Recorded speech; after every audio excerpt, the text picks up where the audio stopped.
These are two of ASICS premium neutral shoes, the Gel Nimbus 28 and the Gel Cumulus 27. If you're looking for a shoe with max cushioning or for an everyday trainer, I've got you covered with these. I'll break down which is the best for lifestyle use, for running, or if you have a job that requires you to stand for long periods of time. If we look at the Nimbus 28 first of all, well, we've got the same cushioning, the FF Blast cushioning that we see in the Cumulus 27. However, it feels completely different underfoot.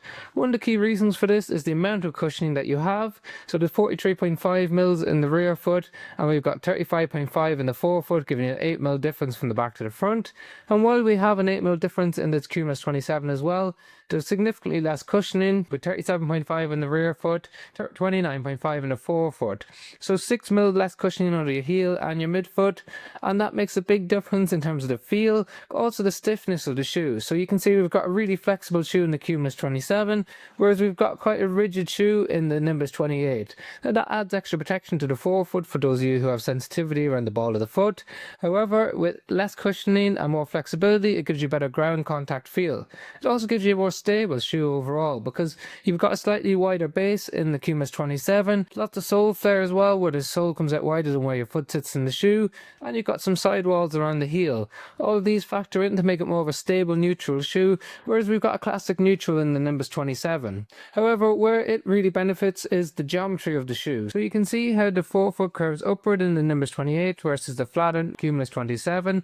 As a result of this, you get much more aggressive geometry in the Nimbus 28, which means that when you initiate contact with the ground, you move much quicker to the front of the shoe because of the rocker in the forefoot compared to what we get in the stable platform of the Cumulus 27. Now that's really important for running, and I'll touch on why in a moment, but as we move up the shoe, we've got a wider toe box in the Cumulus 27, but we've got a true to size and length in both shoes. That's a normal width in the Nimbus 28, and there's a wide version available. We've got more padding around the Nimbus 28, which is a bit more focused on comfort and premium feel, whereas a bit more stripped down in the Cumulus 27. So overall, we've got two shoes that look relatively similar, but they're different. They're both excellent shoes for lifestyle use, walking around, excellent shoes for standing for long periods, a little bit more unstable, more cushion in the Nimbus 28, but you get extra padding, a softer feel underneath your foot, especially on the heel.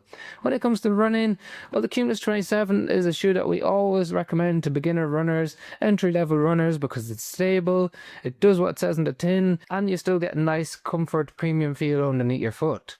With the Nimbus 28, it's an excellent shoe for beginners, but it's also an excellent shoe for marathon runners, easy runs, long miles. The previous model was a little bit quicker underfoot, a bit more responsive, and it was better for up-tempo workouts, but you can still do some early stage up-tempo workouts in the Nimbus 28. However, let me know your thoughts in the comment section. Which do you prefer? There's links to both of them in the description to Amazon, as the prices are changing all the time, so check out the latest prices there. Otherwise, thank you very much for watching.